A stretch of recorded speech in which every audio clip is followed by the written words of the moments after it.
श्री स्वामी समर्थ। दिगंबरा दिगंबरा श्रीपाद वल्लभ दिगंबरा। अवधूत चिंतन श्री गुरुदेव दत्त श्री स्वामी समर्थ महाराज की जय।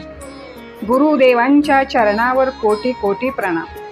व्हिडिओला सुरुवात करण्याच्या अगोदर ज्या मित्रांनी आपल्या चॅनलला लाईक, सबस्क्राईब आणि कमेंट केली त्यांचे मी मनापासून खूप खूप धन्यवाद। आजचा स्वामी संदेश तुमच्यासाठी आहे, ते तुम्ही शांत चित्ताने ऐकावे, म्हणजे तुम्हाला स्वामींकडून खूप आशीर्वाद प्राप्त होऊन तुमचे जीवन सुखमय होईल। पापी लोकांना यमलोकी जाताना मार्गावर अनेक प्रकारची दुःखे आणि यातना सहन कराव्या लागतात, म्हणून ज्या योगे या मार्गावर सुखाने यात्रा करू शकतील असा काही उपाय तुम्हाला सांगते। प्रत्येक मनुष्याला आपल्या शुभ व अशुभ कर्माचे फल भोगावेच लागते, त्याशिवाय अन्य पर्याय नसतो। म्हणून मी तुम्हाला सर्वांना हितकारक, पृथ्वीवर आणि स्वर्गात सुख देणारे सत्कर्म समजावून सांगते, ते लक्षपूर्वक ऐका। जे लोक देव, गुरु, ब्राह्मण, माता, पिता व अग्नी यांची पूजा करतात ते स्वतःही पूज्य होतात आणि त्यांच्या इच्छेनुसार अनुकूल मार्गाने सुखाने प्रवास करत यमलोकी जातात। सर्व दानामध्ये अन्नदानाचे महत्त्व फार थोर आहे। अन्न हे तात्काळ तृप्त करणारे, प्रत्येकाला प्रिय असणारे, तसेच बल आणि वृद्धी वाढवणारे आहे। अन्नापासून प्राणी उत्पन्न होतात आणि अन्न नसेल तर मरण पावतात। रक्त, मांस, मेद, अस्थि, वीर्य हे सर्व घटक अन्नानेच वाढतात।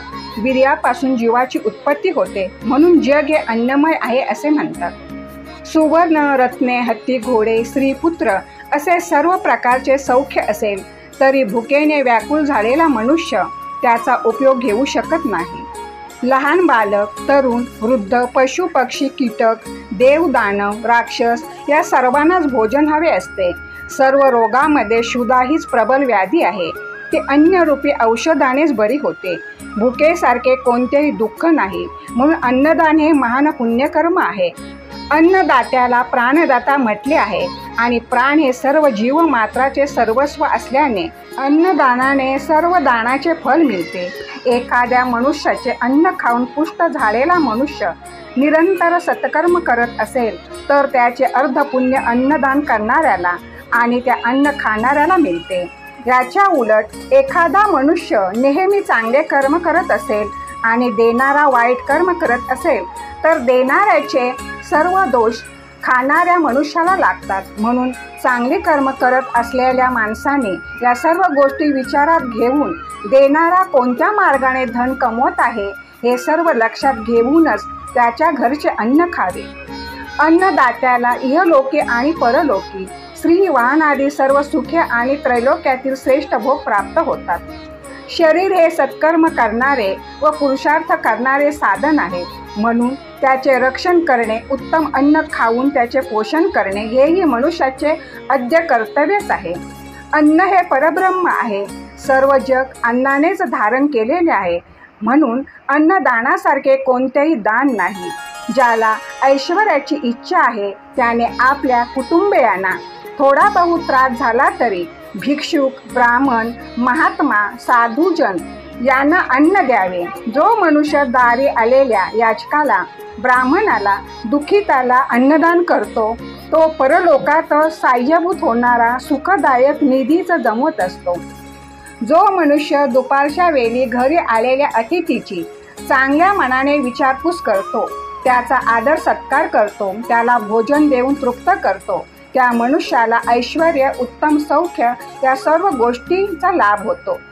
म्हणून दारी आलेल्या कोणावरही रागू नये, त्याची निंदा करू नये, त्याला अपमानित करून हकलून देऊ नये। प्राण्यांना केलेले अन्नदान हे फुकट जात नाही, त्या सत्कर्माचे फल मिळतेच। जो मनुष्य देवांना, ब्राह्मणांना, पितरांना अन्नाने तृप्त करतो त्याला महान पुण्यफल प्राप्त होते।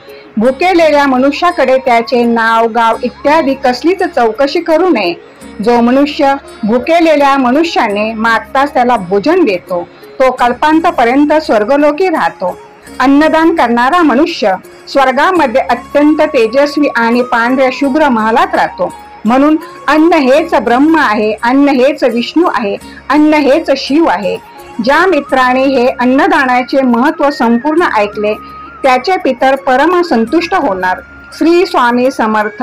जय जय स्वामी समर्थ.